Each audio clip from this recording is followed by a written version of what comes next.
Très heureux de vous retrouver dans cette chronique de Patrick Lokala TV. Aujourd'hui, nous allons aborder quelques sujets d'actualité avec notre invité. Il y a d'abord M. Gilles Alinguete, inspecteur général des finances et chef de service, qui était invité à prendre part à une conférence aux États-Unis d'Amérique. Au cours de cette conférence, l'inspecteur général des finances et chef de service, Gilles Alinguete, a déclaré devant les investisseurs de la RDC qui sont venus écouter son discours que la RDC, le Congo, est un pays safe. La République démocratique du Congo n'est pas en guerre. Après cette déclaration, la polémique est allée dans tous les sens, non seulement au niveau des médias traditionnels, mais aussi sur la toile où certaines personnes ont soutenu cette thèse d'un État qui n'est pas en guerre, mais qui est fréquentable pour les affaires, mais aussi pour le business. Mais d'autres ont pensé que ce propos ne pouvait pas être tenu de cette manière-là, parce qu'ils estiment que la RDC est un pays en guerre. Nous allons, tout au long de cette émission, chercher à démontrer le tenant et les aboutissants de ces propos. Est-ce que ces propos ont été tenus dans ces cadres tels que il était prévu une conférence avec les investisseurs, ou que ce propos a été sorti de leur contexte? Nous allons nous interroger pour savoir aussi ce que dit la loi fondamentale en ce qui concerne la déclaration de la guerre. Notre pays est-il en guerre avec notre pays? Est-ce que le chef de l'État censé déclarer la guerre l'a-t-il déjà fait? Ce sont des questions que nous allons nous poser. Nous allons nous poser ces questions avec la loi fondamentale qui se trouve être la Constitution de la République démocratique du Congo. Et puis, il y a ce conclave de Nairobi où le président Tshisekedi et ses homologues Paul Kagame, Uhuru Kenyatta, Yoweri Museveni et celui du Burundi ont discuté autour de la paix au niveau de la République démocratique du Congo, plus particulièrement dans sa partie est. Il y a ce qu'on a appelé dialogue, consultation ou négociation avec le groupe rebelle. Aux dernières nouvelles, le président de la République, Félix Antoine Tshisekedi, a refusé de négocier directement avec les rebelles du M23 et d'autres rebelles qui prennent part à ces négociations que le gouvernement a dénommé consultation avec les groupes armés. Et puis il y a un autre dialogue, cette fois-ci au pays de Félix Antoine Tshisekedi Tshilombo, au niveau du Grand Katanga, où le chef de l'État est allé pour clôturer la conférence ou le dialogue de paix entre les communautés du Grand Katanga et celles venues du Grand Kasaï. Il y a eu de remous après le propos de Mme Mounongo. Il faut étouffer le mal dans l'œuf. Voilà. Et puis il y a le bilan de Sama Lukonde Kyenge. Vous vous rappelez que le gouvernement Sama Lukonde vient de totaliser un an, jour pour jour, depuis que ce gouvernement a été investi au niveau de la chambre basse du Parlement. Entendez, l'Assemblée nationale de la République démocratique du Congo. Pour le Premier ministre Sama Lukonde Kyenge, le bilan est globalement satisfaisant.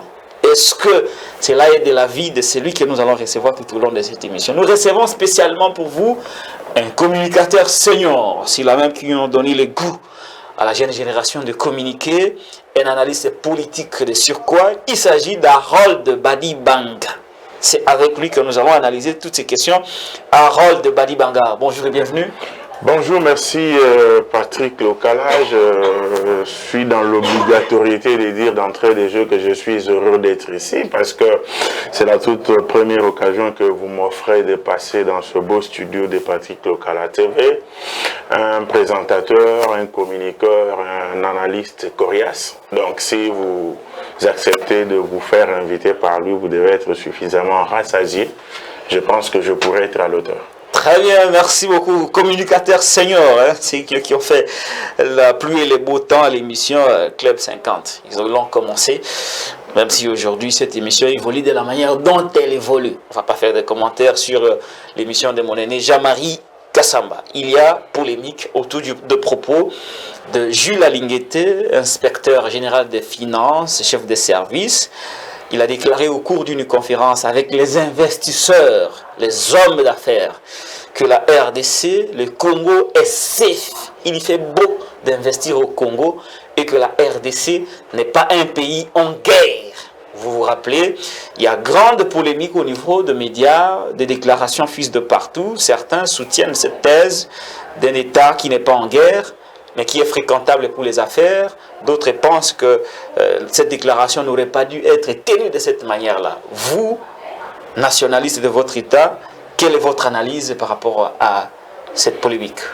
Donc, vous savez, Patrick Lokala, j'ai eu vraiment du mal dans mon propre cœur lorsque j'ai vu les gens s'agiter autour des propos du compatriote Alinguete. Encore que moi, je ne le vois pas individuellement, je vois les propos d'un homme d'État. J'ai compris que lorsque je dis, et j'ai toujours dit que les questions d'État s'abordent avec âme d'État et non avec état d'âme, les gens ne m'ont toujours pas compris. Parce qu'il ne faut pas passer par le dos de la cuillère, il faut plutôt le dire sans embâche, que ceux qui condamnent ces propos ont totalement tort et ils abordent cette question avec état d'âme. Pourquoi je le dis? La République démocratique du Congo, je vais revenir par rapport au concept guerre ou pas, mais la République démocratique du Congo a besoin d'être défendue. Par qui? Pas par les étrangers, par ses propres dignes fils. Mais à l'exception que ses propres dignes fils soient des patriotes patentés. Un homme d'État, comme Jules Alinguete, un homme d'État, un patriote, ne peut en aucun cas se permettre d'aller faire la contre-campagne de son pays à l'extérieur de la République, sinon c'est une trahison. Le premier élément. Le deuxième élément, c'est que il faut, lorsqu'on fait une analyse, circonscrire le cadre dans lequel on se retrouve. Monsieur s'est retrouvé devant qui? Devant des investisseurs. Ceux qui ont investi et ceux qui veulent venir investir au Congo. Il faut leur donner un discours responsable qui leur dise, écoutez, chez nous, ça fait beau. Il y a beaucoup d'opportunités pour venir investir en République démocratique du Congo. Venez-y nombreux. Le troisième élément le plus important, c'est que si jamais Alinguete se permettait de dire il ne fait pas beau d'investir au Congo parce qu'il y a handicap, il y a ceci, ceux qui le condamnent aujourd'hui seraient premiers à monter au créneau pour dire il a trahi la République, il a dit que nous ne sommes pas un pays dans lequel on veut investir, alors que nous, on a besoin d'investisseurs qui doivent nous faciliter la tâche pour avoir de l'emploi, de ceci et de cela. On aurait dit que le monsieur a fait comprendre aux investisseurs que le climat des affaires n'est pas abordable en République démocratique du Congo. Voilà comment le Congolais, excusez-moi, dans son inconscience, se comporte selon le 6-4-2, au raccordement frauduleux. Lorsqu'il a une conviction dans le sens de ce qu'il ne doit pas aller, il s'y accroche sans regarder la réalité en face. Posons-nous la question, Patrick Lokala. Est-ce qu'il y a guerre à Kinshasa? Est-ce qu'il y a guerre chez moi à Kabeka Monganzo-Babelumbu? Est-ce qu'il y a guerre à Kananga? Est-ce qu'il y a guerre au Congo central ici? Est-ce qu'il y a guerre à Kipolo? Ce sont ces questions auxquelles tous ces détracteurs, pas d'Alinguete, je m'en fous éperdument, mais tous ces détracteurs de la République doivent répondre. Je me pose la question de savoir, est-ce que dans la salle, les interlocuteurs d'Alinguete, tous ont ou avaient l'engagement de venir investir en République démocratique du Congo et plus précisément à Kibumbe Kichanga, où il n'y a pas de guerre, mais où il y a de poches de résistance. Et comment pouvons-nous nous permettre de penser que le monsieur qui a invité, un compatriote qui a invité ces investisseurs-là pour venir au Congo, ne puisse pas leur dire venez investir à Kinshasa, comme si toutes les banques qui opèrent à Kinshasa ont fermé. Parce que s'il y avait guerre, moi je serais parti de chez moi en Galiema jusqu'ici. Comment pouvons-nous nous permettre de penser qu'il a mal agi lorsque nous savons, et je l'ai dit il y a beaucoup d'années, Joseph Kabila Kabang était encore au pouvoir, que ce qui se passe à l'Est, c'est une guerre asymétrique. Pour ceux qui ont étudié le droit international humanitaire comme nous qui en sommes spécialistes, une guerre asymétrique n'est pas une guerre classique, où où l'on voit les armées s'affronter à telle enseigne que la quiétude des populations est troublée à 100% et que les investisseurs ne peuvent pas vaquer à leurs occupations quotidiennes comme la population. Ce qui se passe à l'Est, nous l'avions dit à l'époque, nous avions été taxés de tous les mots, nous disions que c'est du terrorisme. Ce sont des forces négatives qui viennent de manière sporadique agir et partir. Et il est dangereux de dire qu'avec cette situation-là, le pays est en guerre. Ce sont des actes terroristes et le chef de l'État en tant que magistrat suprême de la République et commandant suprême des forces armées et de la police a pris l'engagement d'éradiquer et avec ce qu'il y a eu comme état de siège, nous devons nous mettre d'accord en regardant la réalité en face que si on tuait hier à l'échelle de 10 personnes, aujourd'hui, il y a évolution, on ne tue pas à 10 personnes, on tue à 2 ou 3. Ça veut dire que nous ne sommes pas en train de dire que ce qui se passe est bon, parce qu'on dit en latin, odus asunt reservenda, aux choses odieuses, l'interprétation est stricte. Mais lorsqu'on analyse une situation, il faut la regarder avec des belles lunettes pour dire que l'état de siège a fait évoluer les choses et aligner malgré le fait qu'il y a ces postes de résistance. Il y a ce terrorisme qui se vit comme partout ailleurs, en commençant par les États-Unis, ils ne pouvaient pas s'empêcher d'inviter les investisseurs ici. Est-ce que lorsqu'il y a eu un acte nocif avec le déclin de World Trade Center aux États-Unis, l'œuvre de Ben Laden, les Américains ont interdit aux investisseurs d'aller investir aux États-Unis. Lorsque Charlie Hebdo a été attaqué en plein Paris, lorsque Mohamed Merah, un Français d'origine algérienne, a fait ce qu'il a fait comme dégâts en France, les Français ont dit non, nous sommes... Alors, encore que ce sont des actes terroristes comme ceux qui se passent à l'Est, les Français et les Américains ont dit aux investisseurs ne venez pas parce que ici la situation n'est pas bonne. Ça aurait été un comportement antipatriotique, un comportement irresponsable, malheureusement. Parce que le Congolais est habitué à la malfaisance. Mais pourquoi ces propos très polémiques? Si nous nous attenons aux analyses que vous avancez tout à l'heure, pourquoi le propos de dire que le pays est fréquentable, le pays n'est pas en guerre, pourquoi ces propos font-ils mal jusqu'à créer une grosse polémique? D'entrée de jeu, les propos, l'analyse que je fais, je défie quiconque n'est pas attaquable. Tant sur le plan scientifique pour les experts en droit international humanitaire, mais aussi sur le plan pratique. À Kabeka-Mangas-Wabilumbu, chez moi, on investit, le chef de l'État a contracté avec une entreprise des étrangers qui vont aller baliser la rivière Ndomba pour que les bateaux viennent de la province orientale et même en dehors de la République qui accostent chez moi pour que les gens commencent à être servis en denrées alimentaires. Ce ne sont pas les Congolais qui font ça. Ce ne sont pas les Congolais. Alors des investisseurs comme ça, nous on va leur dire, ne venez pas à Kabeka-Mwanga parce qu'il y a des poches de résistance, il y a des actes terroristes à l'Est. Et c'est pour ça qu'on condamne un digne fils qui a encouragé les investisseurs à venir. Comprenez?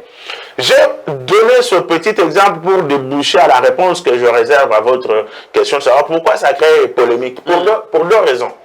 La première, c'est l'inconscience de l'homme congolais et particulièrement l'homme politique congolais. Quand il ne se retrouve pas dans une quelconque action, il gomme tout, même ce qu'il y a de bon. Il cherche des pouces sur la tête de quelqu'un qui s'est fait raser il y a une minute. C'est ça l'irresponsabilité de l'homme congolais, et particulièrement l'homme politique congolais.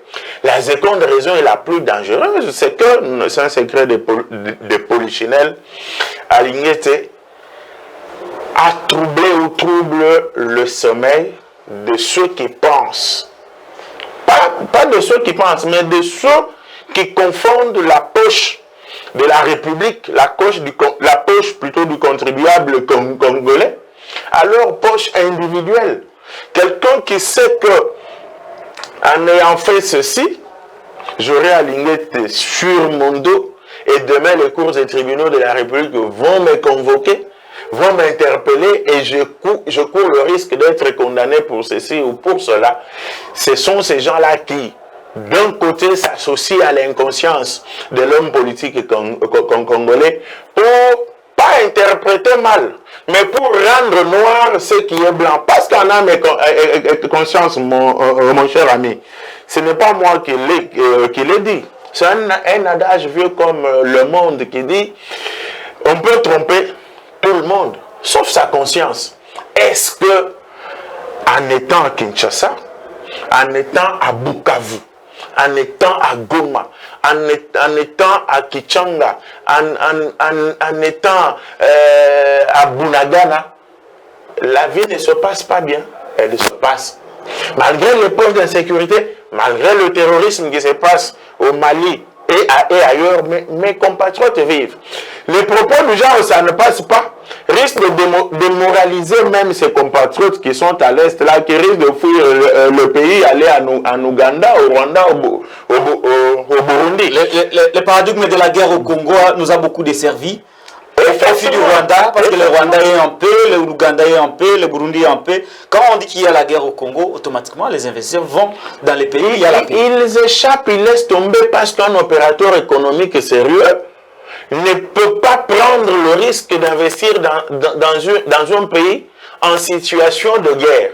Et un patriote digne de son nom, comme moi, fils de ma mère, je vais tout faire pour convaincre les investisseurs à venir dans mon pays, parce qu'un pays ne se développe pas seulement par l'État seul, c'est le partenariat public-privé qui est le socle d'un bon développement au XXIe siècle, mais aussi au même moment fournir d'efforts pour tirer la sonnette d'alarme en direction de ceux qui gouvernent. Et une espèce de casus, le ministère de l'Intérieur, une espèce de casus, le ministère de la Défense et Sécurité, pour dire, écoutez, les investisseurs viennent. Nous en avons déjà autant, c'est vrai que dans tel point du pays, il y a la paix, mais là où il n'y a pas totalement la paix, faites qu'ils viennent parce qu'ils veulent investir aussi là-bas. Et même alors, posons-nous la question en nous regardant dans les yeux. Au moment où nous parlons, où nous admettons, où nous tentons de faire admettre que Aligné était mal agi d'inviter les investisseurs à venir au Congo avec une phrase claire, la guerre nous la voyons à la télé, est-ce qu'il n'y a pas d'investisseurs étrangers à l'est de la République démocratique du Congo? Les avions atterrissent au moment où nous parlons. Les avions atterrissent. Et s'il y avait guerre, même des boîtes de nuit fonctionnent. Mais s'il y avait guerre, qui fait que nous puissions dire qu'Aligné était à tort d'avoir dit ce qu'il a dit, mais pourquoi il y a des investisseurs à l'est de la République? Donc ça relève de la mauvaise foi. Et si nous aimons ce pays, nous devons être clairs comme l'eau claire dans un verre clair pour dire laissons Aligné, laissons tous les autres Congolais qui aiment ce pays attirer les investisseurs et venir. Parce que cette phrase-là, il faut la contextualiser. En diplomatie, on n'avoue pas un échec. Il faut la contextualiser. Du point de vue business, du point de vue investissement, il ne faut pas faire peur aux potentiels investisseurs, il faut les inviter. Mettre fin à la guerre, c'est une prérogative reconnue au gouvernement, mais les patriotes qui peuvent attirer autant d'investisseurs pour qu'ils viennent créer d'emplois, pour que le chômage que l'on décrit diminue ou cesse, doivent être invités et au gouvernement de possibilités. On dit que son statut est incompatible avec le message qu'il a tenu d'aller inviter les investisseurs. On dit que lui, il a pour rôle de contrôler, faire tout ce qu'il fait dans les cadres de ce que la loi lui donne comme compétence. Est-ce que son statut d'inspecteur général des finances est incompatible avec le message d'inviter les investisseurs à venir au Congo? Dire ça, c'est aussi être inconscient. Parce que j'aime bien les latinistes. Ils disent salus populi suprême allégué. C'est-à-dire le salut du peuple, c'est la loi suprême. Le salut du peuple, dans ce qu'il a dit, c'est quoi? On fustige le nombre élevé des chômeurs ici. l'absence d'entreprises publiques pour juguler le chômage, les routes, on dit que le régime, le projet Chile-Gelou n'a pas répondu aux attentes. Mais lorsqu'on peut appeler les investisseurs pour qu'ils viennent répondre aux besoins de la population, vous dites non, son statut ne permet pas. Qui a dit qu'un patriote, un monsieur qui aime le pays comme moi, je ne peux pas prendre des contacts avec des investisseurs pour qu'ils viennent dans mon pays, quitte à régler, à formaliser leur arrivée avec le ministère des tutelles le moment venu. Ça, c'est de un. De deux. Il faut que l'on comprenne qu'un inspecteur général de finances, surtout le numéro 1 de tous ces inspecteurs-là, en inspectant les finances, tout ce temps, il a compris là où il y a les failles. Les failles, c'est que peut-être il s'est rendu compte qu'il n'y a pas assez de moyens et que par ça, il faut que les investisseurs viennent pour faire que le secteur dans lequel il est inspecteur soit garni. De trois, là où bilex non distinguit nec nos distinguere de bemus, là où la loi n'a pas distingué, nous n'avons pas non plus le droit de distinguer. Que l'on nous montre un quelconque règlement, une quelconque loi qui interdise à un inspecteur général des finances d'appeler les investisseurs à venir dans son pays. Alors, tout ça, ce sont des arguments fallacieux, des arguments farfelus qui viennent pour combattre le pays et non pour combattre l'ingété.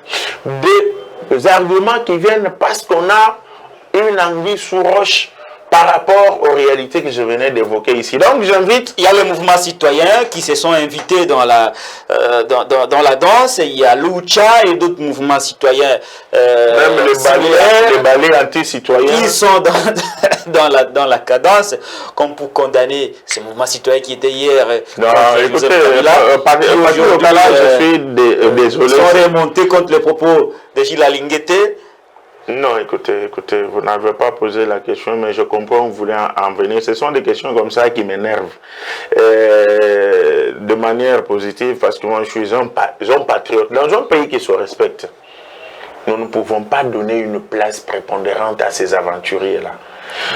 Lucha, anti-citoyen, Filimbi, non, nous sommes là dans ce pays sans secret de polichinelle. Nous savons que ces mouvements-là sont financés par les impérialistes. Nous savons que ces mouvements-là sont financés par ceux qui veulent effectivement ce que Lambert Mende Malanga a appelé le Congo bashing. Quand ça va bien dans ce pays, ces gens-là n'ont pas de sommeil. Ils ne dorment pas. Ils créent toujours des situations pour que ça n'aille pas. J'avais souligné ici, sur Joseph Kabila Kabange, un policier individuellement commet un forfait. Il doit répondre de son acte devant la loi. Mais on disait que c'est le policier de Kabila, c'est Kabila qui a tué. Aujourd'hui, dans les mêmes circonstances de temps et de lieu, les mêmes individus payés par les Occidentaux, parce que c'est un secret de polichinelle, une manifestation prohibée qui n'a pas été autorisée parce qu'il ne faut pas qu'on revienne par le système d'information. J'en ai trop parlé. Il faut collaborer avec l'autorité publique compétente pour qu'elle vous dise il faut cet itinéraire à cette heure. Ils bravent, ils attaquent l'État parce que l'État n'a pas collaboré avec vous par rapport. On vous l'interdit. Vous résistez dans cette résistance, ce que nous n'aimons pas, ce que nous n'avons pas souhaité. Il y a eu un dérapage, quelqu'un est blessé, c'est Tshisekedi qui a blessé. Donc il a quitté le palais de la nation, il a blessé voilà, ou bien il a téléphoné, il a pris son téléphone, il a dit à un policier, le jeune de Filimbi qui vient là-bas, il faut le tuer, il faut le blesser. Non! Nous sommes dans un état de droit, un état dans lequel il y a des lois, la responsabilité individuelle de quelqu'un. Là, si un policier s'est mal comporté, il y a des lois de la République qui s'appliquent. Il ne faut pas prendre les dictats de l'homme blanc. Non, vous allez faire ceci, s'il y a ceci, vous allez dire cela. Et curieusement, un monsieur comme moi, avocat de mon état, je dois faire confiance à des bêtises comme ça, Philippe. Vous pensez que ces mouvements citoyens ont été manipulés contre Jules Alinguete qui a défendu son pays? Non, la manipulation contre Jules Alinguete n'est que la dernière action en date. La création de ces mouvements, leur fonctionnement, leur financement, c'est toujours contre la patrie, contre les patriotes, et Jules n'est que une victime est la conséquence malheureuse l'une plutôt des conséquences malheureuses de ces bourreaux de la patrie. C'est comme ça que j'invite, moi, les patriotes congolais, mes frères du Congo. La cause de la République ne doit pas choisir les camps politiques. La cause de la République ne doit pas choisir les têtes des gens. Il faut plutôt voir, est-ce que l'action de l'inspection générale de finances n'a pas fait que le budget de la République soit renfloué. Je note avec satisfaction que les services générateurs des recettes de la République ont presque triplé de leurs recettes. C'est aussi par rapport à ça. Et les investisseurs que Jules a appelés ne viendraient pas pour sa femme et ses enfants. Ne viendraient pas pour la femme de Tshisekedi, les enfants de Tshisekedi. Et ils viendront pour la population de la République démocratique du Congo. Tshisekedi n'a pas besoin de l'emploi au moment où nous parlons. Et après, lorsque le peuple décidera, que ce soit en 2023 ou en 2028, qu'il ne soit plus président de la République, il sera sénateur à vie, il aura de quoi vivre. Ça veut dire que toutes ces actions menées par les uns et les autres pour que les inspecteurs, les investisseurs plutôt viennent, c'est pour la population. Alors, vous ne pouvez pas prétendre, là je m'adresse au feeling des balais anti-citoyens et consorts, les aventuriers là, et même certains acteurs politiques qui seraient derrière cette campagne en combinaison, c'est de la honte. C'est de la honte parce que ces investisseurs-là, vous ne pouvez pas prétendre aimer le pays, servir le pays, adorer ce pays, mais empêcher que les investisseurs viennent et par voie de conséquences condamner celui qui sollicite, qui supplie que les investisseurs viennent. C'est dire une chose et son contraire. Il faut arrêter. J'apprends même qu'il y aurait eu, je ne sais pas si c'est vrai, une interpellation à l'Assemblée nationale parce qu'il a dit que nous ne sommes pas dans un... Non, écoutez, messieurs les députés, contextualisez les choses. Comprenez, sinon, si c'est une interpellation qui finit par se réaliser, je risque de dire que dans mon Parlement, là, il n'y a pas une tête qui résonne. Je suis très désolé. Très bien, on va aborder l'aspect légal. Qui est censé déclarer la guerre au Congo? Parce qu'Alinguete a dit qu'il n'y a pas de guerre. À ma connaissance, le président de la République n'a jamais déclaré que nous avons une guerre au Congo. Je parle sous le contrôle de l'article 86 qui dit que le chef de l'État, avant de déclarer la guerre, doit délibérer au niveau du Conseil des ministres, consulter le Conseil supérieur de la Défense, obtenir l'autorisation du Parlement, des deux chambres du Parlement, l'Assemblée nationale et le Sénat, et faire un message plutôt officiel à la nation déclarant la guerre. À ce jour, le président de la République n'a jamais déclaré la guerre. Ça veut dire que je vous parlais tout à l'heure de l'inconscience, je vous parlais également tout à l'heure des animaux sénécans, de l'intention manifeste de nuire à la personne. Jules est comme moi, il est comme vous, il est comme mon frère derrière la caméra. La loi de la République ne lui permet pas de déclarer la guerre. Et devant les faits, on s'incline dès lors que la personne a titré par la loi fondamentale, la Constitution de la République démocratique du Congo. Son Excellence Tshisekedi Tshilombo Antoine n'a pas déclaré que ce pays est en guerre. Qui est-il, lui, Jules, pour dire aux investisseurs, non seulement qu'il y a la guerre au Congo, mais aussi, ne venez plus. Ça aurait été de la trahison. La haute trahison. La haute trahison, parce que ça ne se justifie pas. Ce que Antoine Félix Tshisekedi Tshilombo a déclaré, c'est seulement l'état de siège. Dans certaines provinces bien connues, où d'ailleurs la situation sécuritaire est en train de s'améliorer du fait de la déclarabilité de l'état de siège. on aurait bien compris que cette démarche, non seulement de la déclaration de l'état de siège, mais aussi de la volonté de voir les investisseurs inonder le pays, soit saluée par les compatriotes. Parce que nous sommes le seul pays où, lorsque on est agressé, vous êtes dans l'opposition, vous applaudissez, vous dites nous allons voir comment ceux qui gouvernent vont se comporter. Parce que ça vous fait de l'argent, que les populations souffrent comme ça, vous avez un discours à tenir. Ça, c'est la mauvaise foi. Je me pose la question de savoir comment et quand ça va s'arrêter. Je ne m'y attendais pas. Moi, je me disais en suivant les déclarations d'Alinguete, nous pensions que les gens du genre ont cessé d'exister au Congo, mais quand quelqu'un peut transcender ce qui est transcendable, mais voir l'intérêt supérieur de la République, il doit être félicité. Ce que j'attendais de la part de mes compatriotes, c'est que même s'il y a guerre, encore qu'il n'y en a pas, un Congolais ne dit pas aux étrangers qu'il y en a. Surtout aux hommes d'affaires. Et surtout pas aux hommes d'affaires, parce que il me semble, et la preuve est là, que les États-Unis, c'est le pays le plus endetté au monde. Avec quoi? Avec l'intervention des investisseurs. Je donne un exemple. Moi que vous voyez, en 2010, si je ne m'abuse pas, j'étais à la tête d'une délégation d'un service public de l'État dont j'étais conseiller en communication à l'époque. J'étais son nom étant donné que c'était un service spécialisé de la présidence de la République. J'étais à la tête d'une délégation de 23 ingénieurs agronomes. J'ai amené cette délégation en République arabe d'Égypte. Lorsque nous arrivons, c'était un atelier. Moi qui ne suis ni agronome ni ingénieur en la matière, j'étais là comme observateur, mais comme tête de la délégation, je le voyais faire. Mais dans un atelier, ils se sont retirés, ils se sont mis à écrire. L'une des questions était de savoir qu'est-ce qui fait que l'agriculture en République démocratique du Congo n'évolue pas. Pourquoi on ne sait pas atteindre le seuil à telle enseigne que la République arabe d'Égypte, qui est en plein désert, arrive à produire mieux que nous.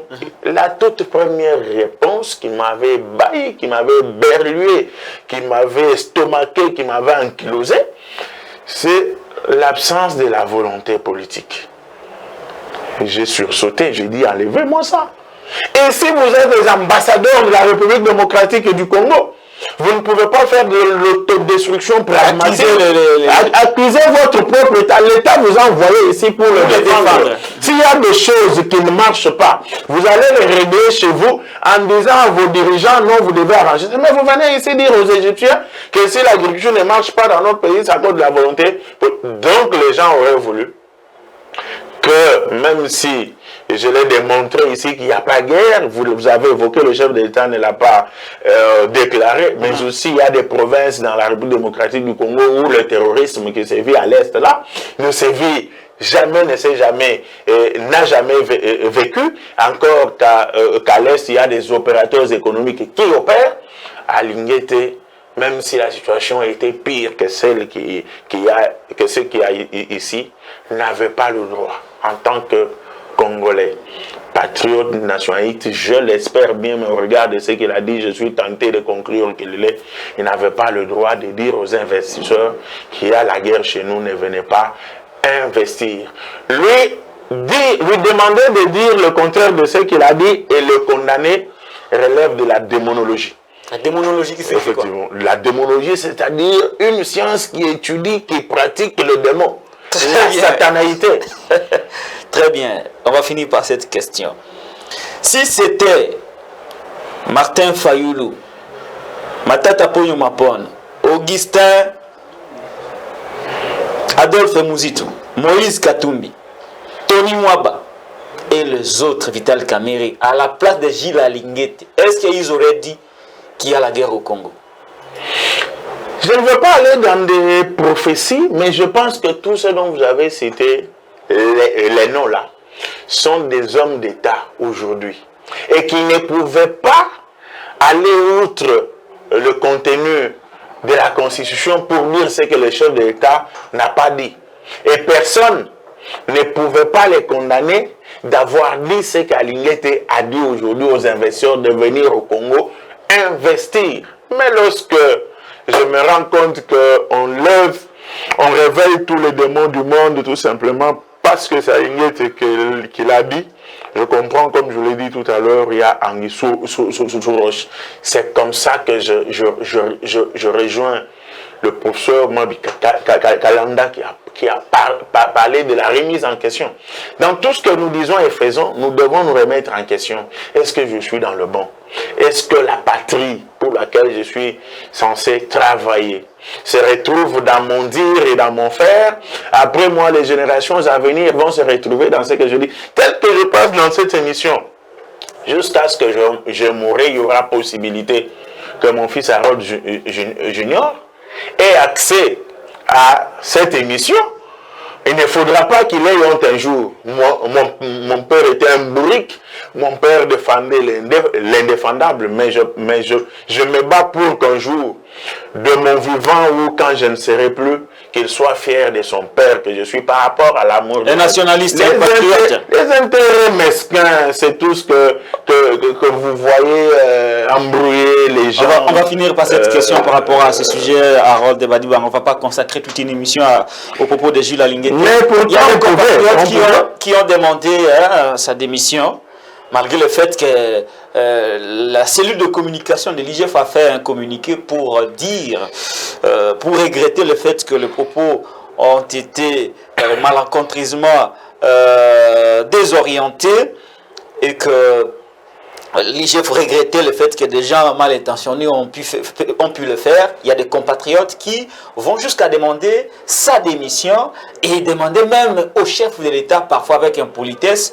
de remplacer Jules Alingete. Comment répondriez-vous, vous, en tant qu'analyste politique? Je préfère ne pas répondre parce que j'ai déjà dit que c'est de l'inconscience et de la mauvaise foi. Mais ils ne doivent pas, en sollicitant ça auprès du chef de l'État, penser que le chef de l'État est con. Il n'est pas con. Il sait le niveau du budget de la République à 10 milliards. Il sait que sans la rigueur à l'IGF, on ne peut pas atteindre ce niveau du budget-là, encore que c'est aller au-delà par rapport à ce qui est mobilisable. Ça veut dire que ceux qui lui demandent de faire ça, ceux qui demandent au chef de l'État de faire ça, ne doivent pas penser que Tshisekedi, président de la République, ne sait pas ce qu'il fait. Ça veut dire que si la DGI, la DGRA, des consorts, à Kasumbalé, ça, l'argent est moins détourné et qu'il prend la direction du trésor public, toutes les promesses faites par le chef de l'État ne se réalisent qu'avec l'argent. Et se réalise qu'avec l'argent, ça veut dire on est en train, en le combattant pour qu'il ne soit plus là, afin qu'ils aient quelqu'un qui peut coopérer avec eux dans le sens de la mafia. Ils veulent tout simplement que Tshisekedi échoue, encore que c'est un secret de Polichinelle, la population a faim. La misère a augmenté les prix de denrées alimentaires de première. Donc vous pensez que Tshisekedi ne va pas écouter la demande de la... Il ne va pas! De la révocation. Il ne va pas. Non, le chef d'État, Mobutu le disait, n'est pas un magicien. Mais avec son peuple, il peut tout. En faisant tout, c'est avec les moyens. Et les moyens viennent du contribuable congolais. Et ces moyens doivent être canalisés. Il suffit de se poser la question de savoir comment est-on arrivé à hausser et atteindre le seuil voulu de 10 milliards? C'est par le travail aussi de l'IGF. J'ai toujours dit que quand on parle du budget de la République, ce n'est pas de l'argent que l'on a placé au studio de Patrick. C'est l'argent mobilisé. C'est l'argent à mobiliser. Alors, si on n'a pas de bonnes techniques, de bonnes stratégies pour les mobiliser, si on laisse la corruption, vous aurez les 1% sur le contrôle, dirigé en système. Effectivement, vous aurez le 1% au lieu de ce que vous avez prévu. Conséquence, vous n'aurez rien à réaliser en faveur de la population. Et en 2023, Alinguete ne sera pas devant les électeurs. C'est Tshisekedi seul qui sera devant les électeurs en tant que candidat président de la République, et surtout qu'il a déjà dit à la population qu'il sera candidat. Donc ce sont ces paramètres-là qu'il faudra prendre en compte pour, pas la tête d'un individu, pour les vendre, pas pour les vendre des individus, mais pour le bien-être communautaire. Très bien, on va clôturer ce sujet de Gilles Alinguete. Vous avez compris, d'après Harold de Bali Banga, le chef de l'État ne va pas brancher à cette demande des mouvements citoyens qui voudraient... Les aventuriers. D'ailleurs, si on était un pays un peu dur, on aurait suspendu le fonctionnement de tous ces mouvements-là. Ce sont des tous les jeunes gens que vous voyez là-bas, Filimbi, ce sont des téléguidés par les impérialistes qui ne veulent pas qu'il y ait la paix dans ce pays, qui ont leurs agendas que nous connaissons très bien, trop bien d'ailleurs. Très bien, il nous reste très peu de temps. On aborde quand même les dialogues ou les consultations de Nairobi. Il y a eu un conclave, je vous rafraîchis la mémoire, un conclave au cours duquel le président du Kenya, de la Tanzanie, de l'Ouganda, du Burundi, du Rwanda et celui du Congo, notre pays, pour discuter autour de comment trouver la solution au problème de l'Est. Ce conclave, juste après, on a constaté que le groupe armés qui sévissent au niveau de l'Est de la RDC ont fait le déplacement pour Nairobi afin de discuter avec les officiers congolais autour de comment mettre fin aux hostilités. Aux dernières nouvelles, le président de la République, Félix Antoine Tshisekedi, à la demande de ses homologues, on voulait à tout prix que le chef de l'État aille lui-même négocier avec le groupe rebelle. Félix Tshisekedi a refusé catégoriquement d'aller négocier personnellement avec les rebelles de ce groupe armé. Mais est-ce que vous pensez que cette initiative va aboutir, d'autant plus que nous savons que des pays complices sont dedans et que des initiatives comme celle-là n'ont pas abouti par le passé? Quelles sont les chances pour cette fois-ci de voir cette initiative aboutir? Non, ce qu'il faut comprendre de ce qui est fait, c'est que, bon, la première des choses, c'est que je félicite le président de la République qui a refusé une limilitis de rencontrer ces aventuriers-là, les groupes armés pour échanger, comme si il n'y avait pas un ministre de l'Intérieur, un ministre des Affaires étrangères pour échanger avec eux, vouloir rabaisser le chef d'État jusqu'à ce niveau-là pour échanger avec des rebelles, des gens qui endeuillent la République. Non, ce qu'il a fait, ça s'appelle le sursaut patriotique et le comportement d'un chef. Ils vont échanger, ils vont lui faire le rapport. Et lui, en tant que commandant suprême des forces armées de la République démocratique du Congo, il sait avec ses conseillers, le chef d'état-major général, le conseiller, le chef de la maison militaire, voir ce qu'il faut faire.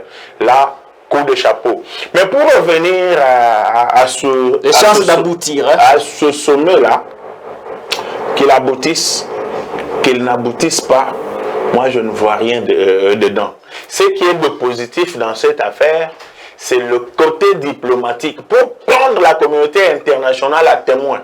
Parce que c'est la même communauté internationale qui, avant-hier, hier et aujourd'hui, est toujours derrière les pays limitrophes, les pays voisins de la République démocratique du Congo qui sèment la terreur en République démocratique du Congo. Du point de vue de la diplomatie, du point de vue des relations internationales, du droit international, c'est une bonne démarche parce qu'à l'issue de ce sommet, c'est sanguinaire. Les Kagame Batouare, Museveni Batouare vont prendre des engagements.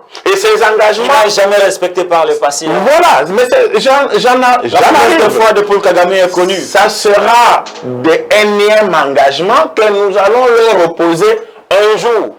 Ça veut dire que cette démarche n'est pas à rejeter totalement parce qu'elle constitue toute une arme du point de vue diplomatique. Mais ce qui est bon au-delà de tout ça et ce qu'il faille faire, c'est le renforcement des capacités des forces armées de la République démocratique du Congo. Les hommes de progrès sont ceux qui ont un profond respect pour le passé, mon cher ami. Nous n'avons jamais remporté une victoire face aux forces négatives dans ce pays avec les forces de l'ONU qui sont nues toute la nuit. Nous n'avons jamais, je donne un exemple ici. L'opération Pomme Orange, initiée par l'ancien président de la République, Joseph Kabila Kabange, qui a mis fin à ce même M23, a été concoctée à Kisangani. À l'insu de vos élus, vos communautés, je ne sais pas moi, internationales, de cette nébuleuse sans adresse, qui disait à l'époque qu'il ne fallait pas attaquer le M23, il fallait prioriser d'abord un échange comme ça.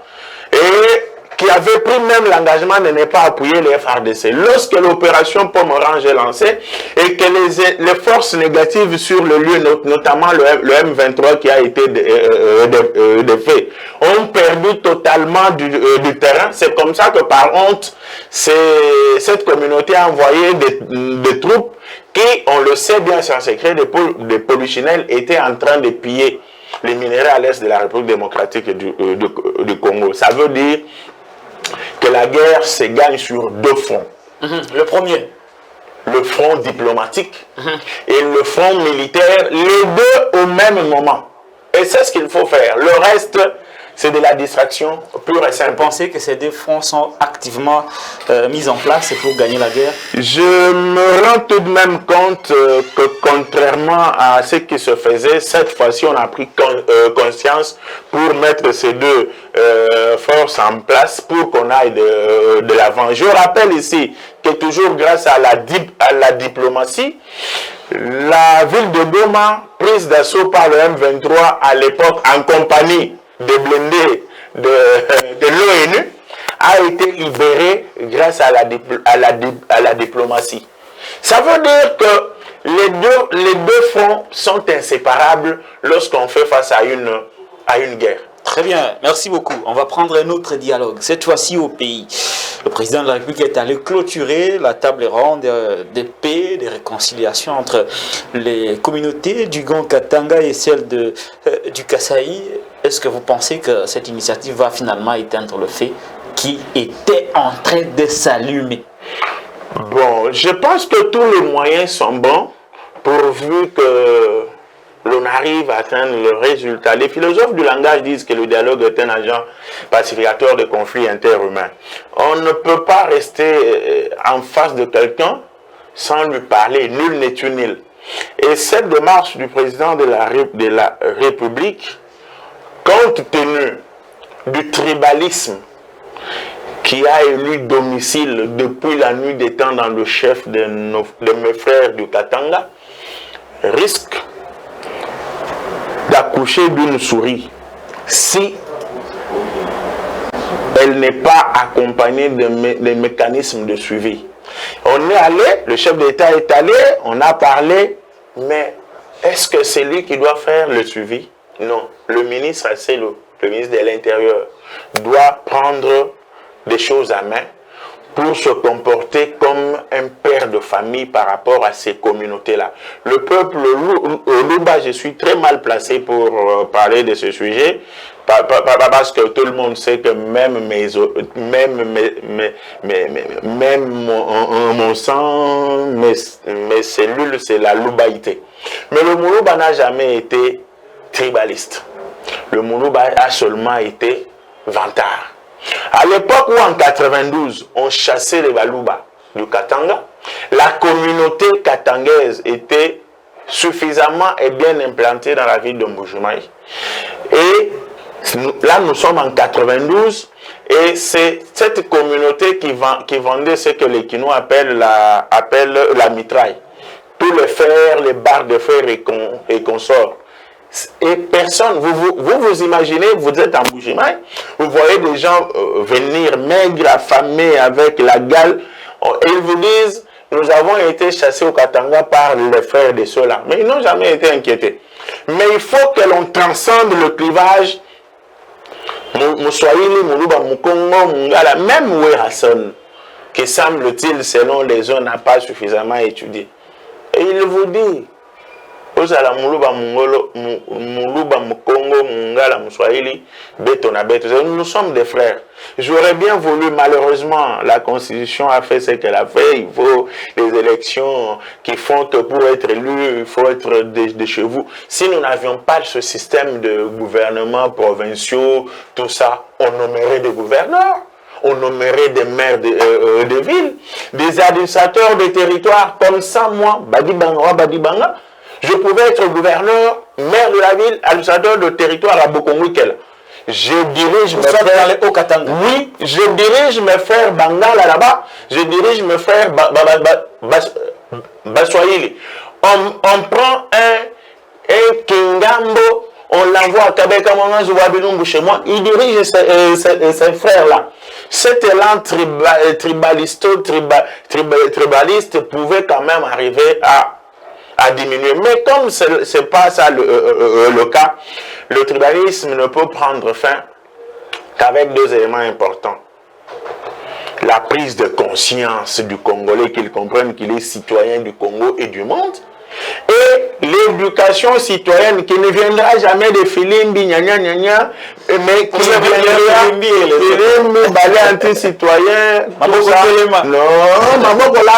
mais qui viendra plutôt de la sensibilisation des acteurs politiques, des institutions de la République et surtout des partis politiques. Qu'est-ce qu'il y a comme discours dans des partis politiques aujourd'hui?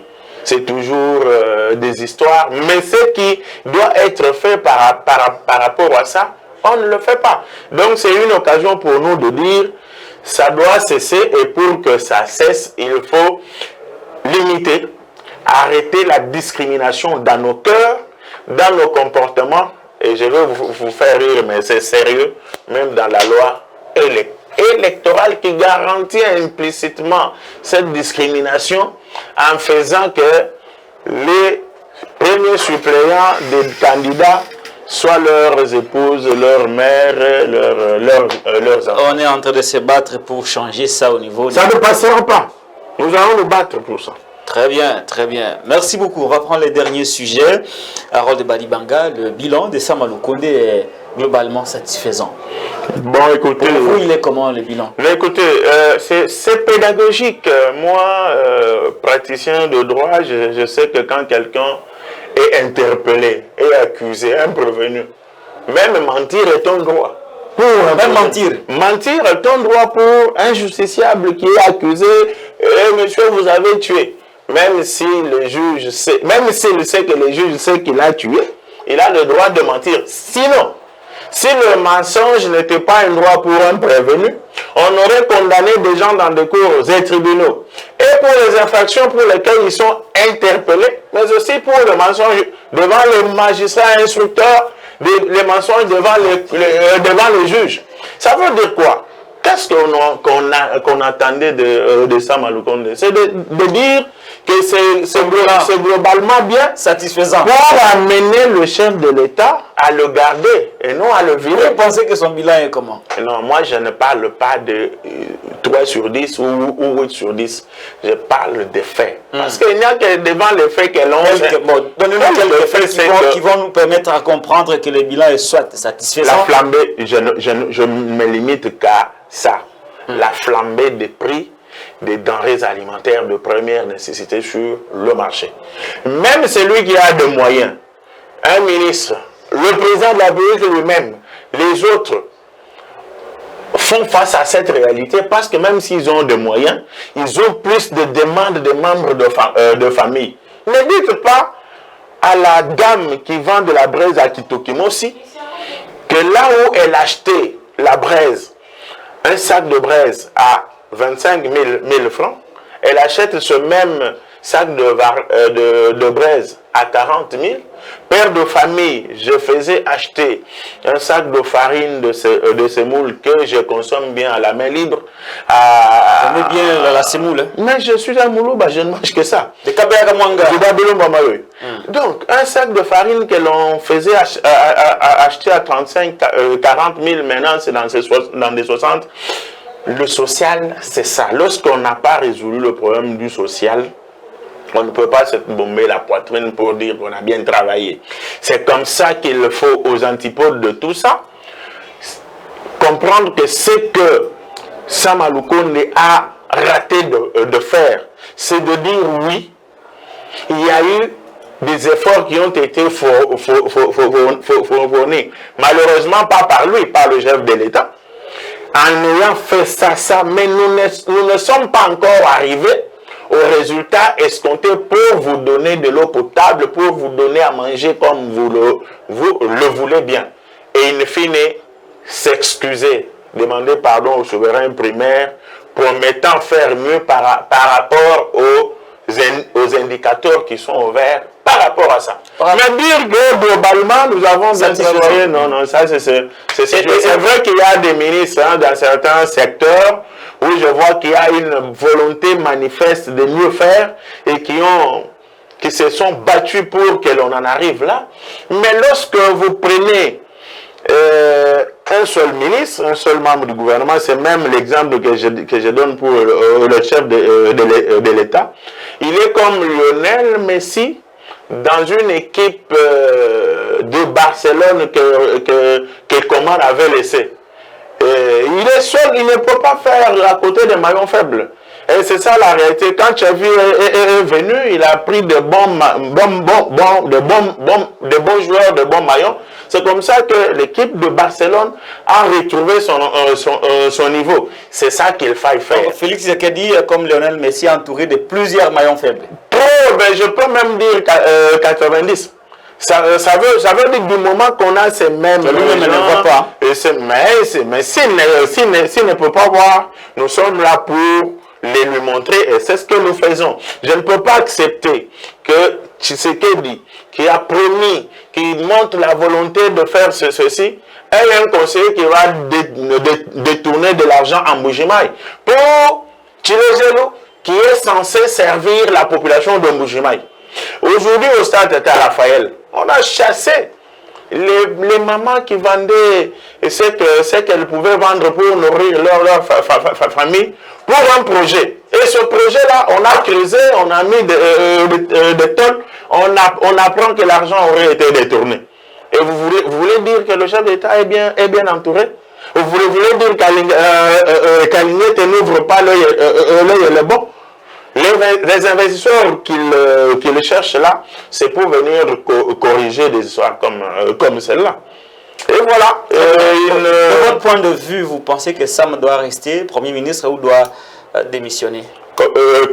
Comment ne pas rester à Barcelone pour des résultats qui n'étaient pas attendus par le président de l'équipe, qui est le cas échéant le président de la République. Il a été limogé et Xavi est là, on voit que les résultats sont là. Ne nous livrons pas à la distraction, mon cher ami. Je le disais à l'époque, je le dis aujourd'hui. Le Premier ministre est comme une bêche pour le chef de l'État. Le Premier ministre est comme la physique au service de la mathématique. Ça veut dire le chef d'État qui est irresponsable devant le Parlement a une main séculière. C'est le Premier ministre qui travaille en collaboration avec le chef de l'État pour matérialiser une vision, être sur le terrain au moment où le chef d'État cogite. Mais si celui-là n'est pas celui attendu. Celui-là n'est pas celui attendu. Oui. Sama n'est pas le Premier ministre attendu. En tout cas, il n'est pas attendu. Je pèse bien mes mots. Il ne faut pas le caresser dans le sens de ses poils. Sinon, en 2023, il ne sera pas le bilan du gouvernement sera collé au président de la République. Sama ne sera pas candidat président de la République, c'est Tshisekedi qui est candidat président de la République. Les conséquences risquent de tomber par rapport à ça. Ça, c'est de un. De deux, parce que depuis un temps, les gens se rentrent, même sans en avoir une quelconque expertise, sans avoir lu. Non, le président n'est pas responsable devant le Parlement. Mais écoutez, ça, c'est de la théorie. Ça, c'est de la Constitution qui le dit. Mais est-ce que à ma grand-mère qui a Kabekamon, à mes cousines qui sont à Bokongo, Kela et Bonda, à mes cousins qui sont à Manono. On a dit ça. On n'a pas dit ça. Et ce n'est que de la théorie. Lorsque vous allez... Ils attendent le président de la République en 2023. Parce que c'est lui à qui ils avaient donné leur voix pour qu'il leur fasse pour preuve. C'est lui qui promet, ce n'est pas le Premier ministre. Le Premier ministre avec son gouvernement sont là pour matérialiser les promesses et la vision du chef de l'État. Vous allez en France. C'est le régime parlementaire, non? C'est le Premier ministre qui doit être... Combien de gens connaissent à ce jour le nom du Premier ministre français? Dans un régime du reste parlementaire. C'est le chef de l'État que l'on voit surtout à l'époque de Sarkozy. On pensait que c'était le présidentialisme comme aux États-Unis. Aujourd'hui, avec Macron, on se rend compte que nous soyons dans un système présidentiel ou présidentialiste, semi-parlementaire ou semi-présidentiel, la pratique démontre que la population jette son dévolu sur un candidat président de la République et dès lors qu'il a prêté serment, ses yeux sont rivés vers lui pour qu'il trouve des solutions. Et donc, tous ceux qui l'entourent, qu'il soit Premier ministre, ministre, gouverneur, doivent aller dans son chemin pour donner la satisfaction à la population au regard des promesses électorales de celui qui a été élu. Ne pas le faire, c'est nager à contre-courant de celui qui a reçu le mandat. Et heureusement, celui qui a reçu le mandat a aussi la possibilité de faire que ceux qui ne marchent pas avec lui soient mis de côté. Et c'est ça à quoi j'invite son Excellence, Monsieur le Président de la République, pour le bien de ce pays. Mais je le dis sans embâche, il n'a rien fait, il dit que le bilan est global. Global quoi? Non, c'est global, non, c'est là que la bintoine, mon cher, c'est pas bon. C'est pas bon. Merci beaucoup Harold Balibanga d'avoir répondu à mon invitation. C'est à vous que je dis sincèrement merci. Je reste comme patriote nationaliste à la disposition de défenseur de sa patrie. Oui, il n'y a pas de choix. Nous nous appelons Congolais parce que le Congo existe.